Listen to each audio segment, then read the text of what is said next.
Hey guys, it's Shannon from That DIY Couple, and today I am going to explain to you exactly how I have lost 100 pounds. I'm going to explain how I went from this to this.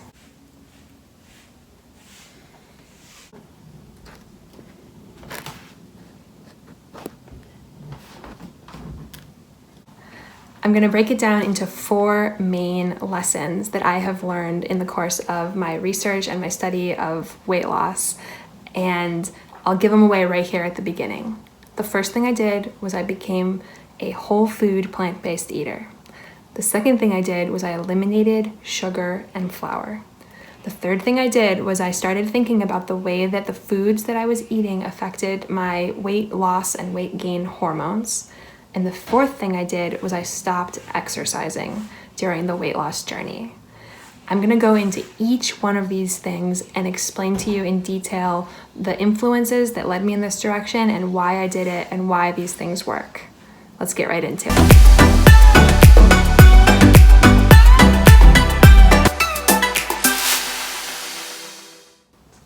So when you're overweight, people tell you all the time that it's all about calories in, calories out, and willpower. There's this idea that if you just muster all of your strength and your courage and you're consistent and you stick with it, you will be able to move your body and shut your mouth and reduce the calories that you're consuming and increase the calories that you're putting out, and you can lose weight this way. But the problem is that everybody knows that, and it doesn't work. It works for some people, but the vast majority of people in the US are overweight right now, and it's just getting worse and worse, and it's happening worldwide too. So if it's so simple to lose weight, why are so many really talented people unable to figure it out? I'm an Ivy League educated lawyer. I ran a marathon. I was unable to lose the weight that I needed to. And I was like a pretty smart cookie. I just couldn't figure it out.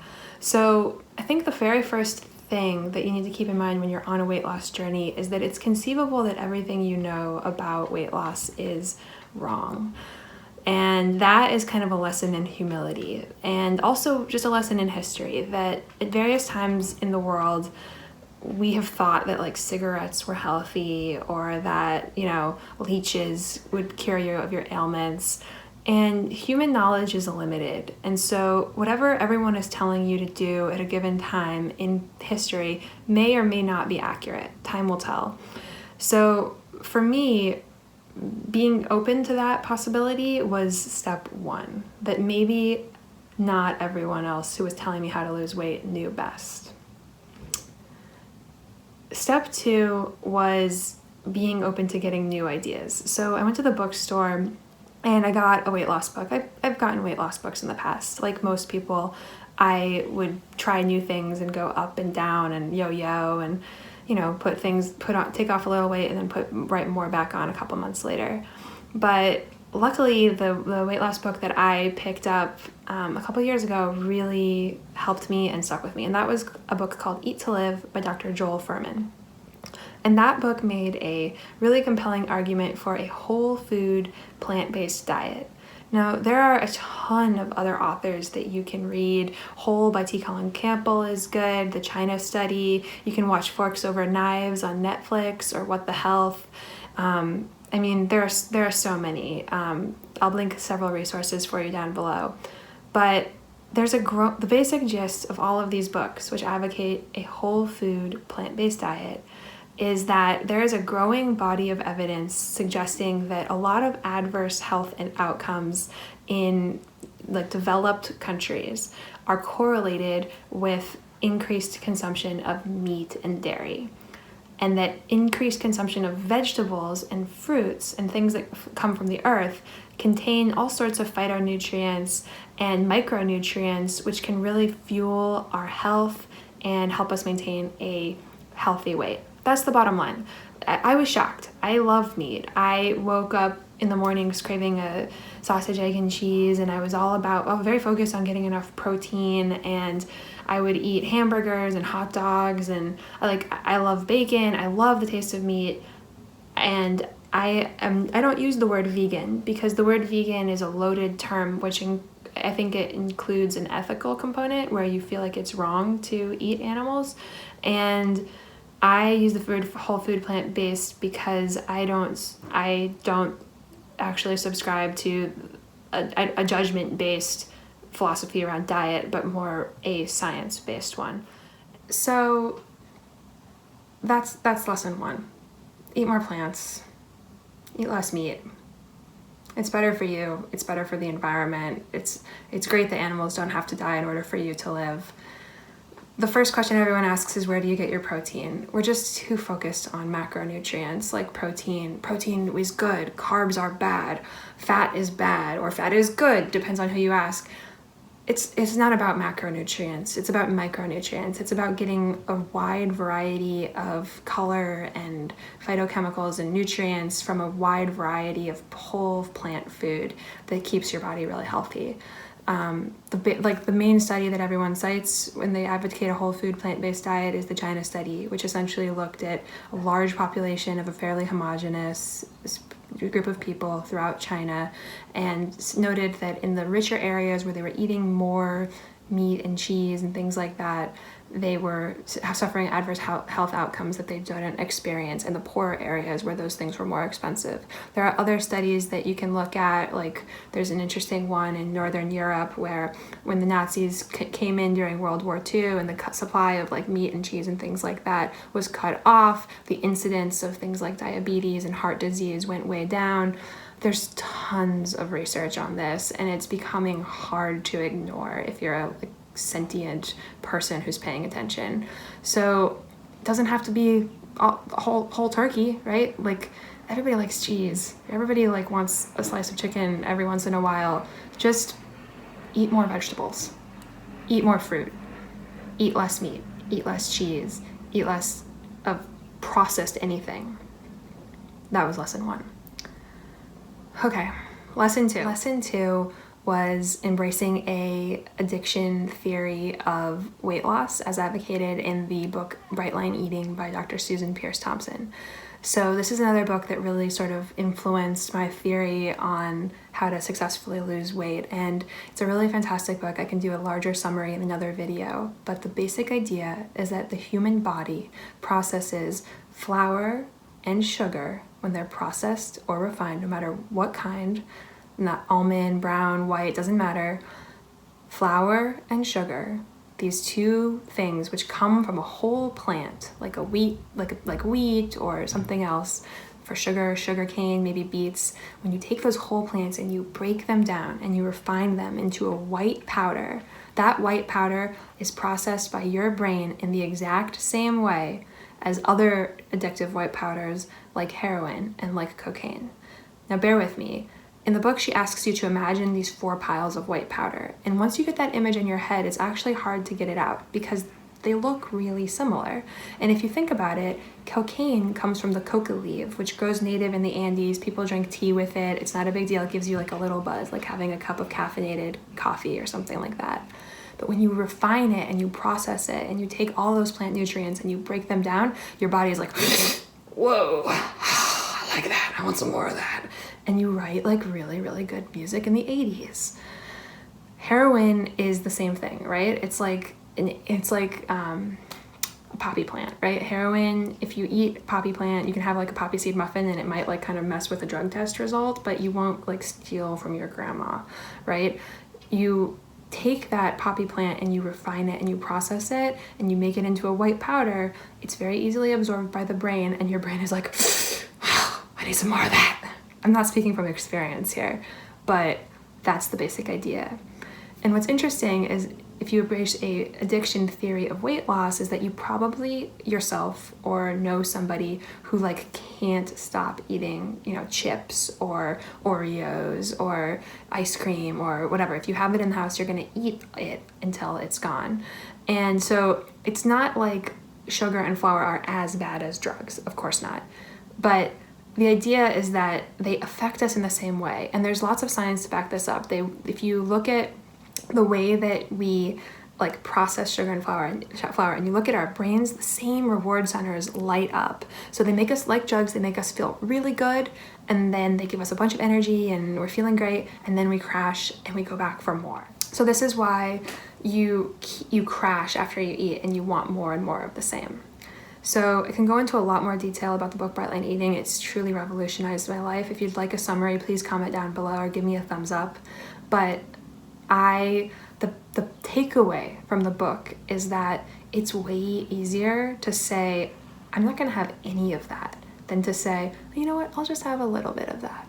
Because we're actually like fairly bad at monitor, like self-control, and that puts the burden on willpower. Saying, no, I'm not gonna have any, it's like automaticity. It's a different part of your brain that lights up, and it's a much easier thing to do. So lesson 3 is that the main theory of weight loss that we all subscribe to is called the caloric balance theory of weight loss. And this is the idea that you need to move your butt and shut your mouth in order to like lose weight, otherwise known as calories in, calories out. So this is the idea that, you know, if we count our calories and we eat a certain amount and then we move our bodies and we exercise a certain amount, there's going to be a deficit, and that's how your body is going to eventually like lose weight. And that's not incorrect, right? It's not incorrect that if you eat a little bit and you exercise a lot, you'll lose weight. But it's not the full picture either. So the calorie balance theory of weight loss is sort of a principle from physics, right? It's like conservation of mass and energy and things like that. You put it in and it's like, you know, that potential energy is in your body, it's stored as fat, whatever. What happens in the body is more about biology. And so for me, it was kind of like to realize that I wasn't fat because I wasn't necessarily solely because I had eaten too much and exercised too little. I was fat because when I ate, the foods that I was eating were causing hormonal responses in my body, which triggered my body to gain weight. So this is weight loss is a hormonal process. Just like when you're little and you start to grow, all your hormones are like going to tell you to grow, and then you hit puberty and it's like all of a sudden like your balls drop, not mine, but yours might, and you get like boobs and you get like a period, and all of a sudden like every boy with like a curly head of hair and like a brain just like makes you feel things that you can't quite explain. And then, you know, you go to sleep and you wake up and you want to eat and drink and have sex and everything.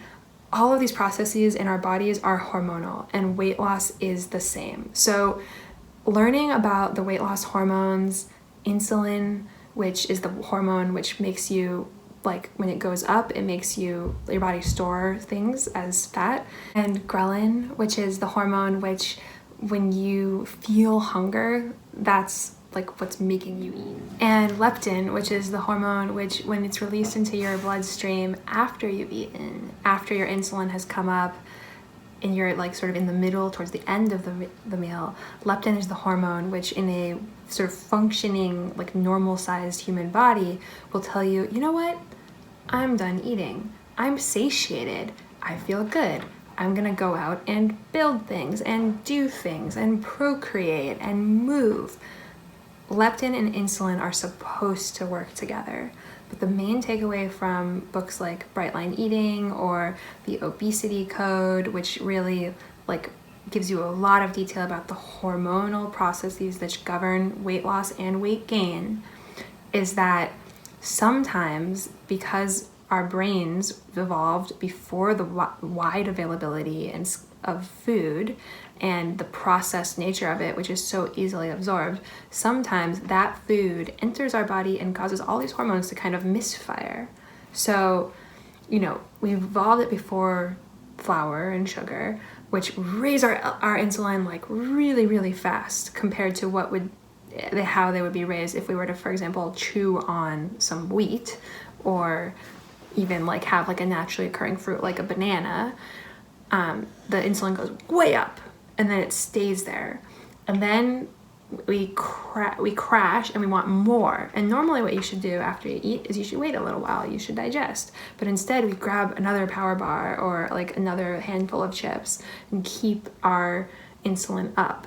And when your insulin stays up for a really long time, you become what's called insulin resistant, and it's sort of like a precursor to diabetes. But the other thing that happens is that insulin blocks the hormone leptin, which tells you that you're full at the brainstem, a part of your brain that you totally cannot control. So overweight people, when they eat, feel continuously hungry. Like they can't get enough. And I remember this feeling of like not getting enough. And I would look at other people, they'd be like eating their food and they'd be like, you know what, that's okay, I'm done. I'm just gonna leave like a couple of bites here on the plate. I'm like, what? Why? Give it to me. Like, I mean, I just couldn't understand it because it had been a really long time since the leptin in my brain had come out and said, you're okay, you're done, go move your ass, go have a baby, or like make love, or, you know, like do your stuff, like function as a human being. Yeah, so there's ways that like, we can go into more detail on this in like another video, but the third big takeaway was that it's a lot more complex than calories in and calories out. It's about hormones, and it's about understanding the fact that not all calories are created equal. So a calorie is not a calorie. A calorie of bread is literally like the same in terms of like an absolute truth, like it's the same unit as a calorie of, for example, a banana, but practically in real effect in your body, in the real world, a calorie is not a calorie, because those 2 calories are going to cause different biological processes in your body, which are going to trigger more or less weight gain. So realizing that I could change the input, instead of like the calories in, calories out philosophy just says, you know, reduce the input and maximize the output in order to, like, if you imagine a sink that's full of like your fat, it says like reduce the things that are coming in, that's reduce your calories, and maximize the things that are going out. That's like the advice that you usually get to exercise in order to sort of lower the amount of fat that you have. This is a different theory. This says change the input. So put things in your body that are going to cause your insulin to not peak as much. So like don't eat a bunch of like sugar and flour, and don't like try to like lose weight by eating a bunch, like a very little amount of Oreos, because that's still going to raise your insulin and cause your body to pack on the pounds. And so control the input instead of just focusing on the output. So this also leads to the stunning conclusion, which is I think lesson number 4 for me, that exercise is not a great way to lose weight. Now, heresy! I know that you can lose weight by exercising. Like, I've done it, right? I was fat in college, and then I went to Brazil for a year, and I was like running 6 miles a day, and I was lifting for an hour after that, and like I looked amazing. It's not that it's not possible. I'm saying that for people who are overweight, it's harder than to control the input, but also it's harder because when you're exercising, your body enters a state of sort of like fight or flight and famine, and your body might hold on to weight that it would otherwise release. But also, after you exercise, we have this mechanism in us called compensation, which makes us eat way more than we actually burned. Like, we're pretty bad at gauging. You're like, okay, I did yoga, so I can go to the Cheesecake Factory and have a slice of cheesecake. It's like we're not great at realizing how much we overestimate how much we output, and we underestimate how much we're inputting. So exercise, while super important and wonderful for health and wellness and optimal life, and like uncontrovertibly like an important thing for you to live your best life, is actually like not the greatest for weight loss. And so I have not exercised in the 1.5 years that I have been losing weight. I have been focusing on changing my diet, and it has allowed me to maintain that level of like willpower, because I have like this very finite amount of it. So I can focus on eating really well, or I can focus on moving my body, but it's really hard for me to do both. And so for me, at least, I'm really looking forward to incorporating an exercise regime into my body, like into my life and my body again, once I sort of get down to my ideal weight. But during this period of weight loss, it has been more effective for me to stop, which was totally different than any other way. I'd always gone to the gym to try to lose weight, but this has been way more effective. So in summary, the 4 lessons that have guided me on this weight loss journey are to eat a whole food plant-based diet, to not eat sugar and flour, to realize the way that plants and animals and whatever it is that you're eating, realize the way that your diet affects your hormones is going to be really important to your weight loss, and to understand that you have a limited amount of willpower, and controlling the input, what you're putting in your body, versus trying to always output more through exercise is a way more effective way to lose weight than trying to do one, just the exercise, or both at the same time. So that's it, you guys. That's how I've lost 100 pounds. If you liked this video, and if you have questions and want more details about any of the things that I've talked about, if you want to see links to the science, I'm happy to do that. It'll be a little bit of a chore, but I'm super happy to do that for you guys. I'm going to put all the book recommendations below, and a couple of different resources and communities that you can join and be a part of, which I think have helped me on my journey. But if you are struggling and you're like the beginning of this journey, or in the middle, or wherever you are, just realize that it's a process. We all fall off the bandwagon at times. The important thing is just to get up, get back on it, 2 steps forward, 1 step back, and be kind to yourself during this process, because it can be tough, and you might be irritable and you might be grouchy as you go through some withdrawal.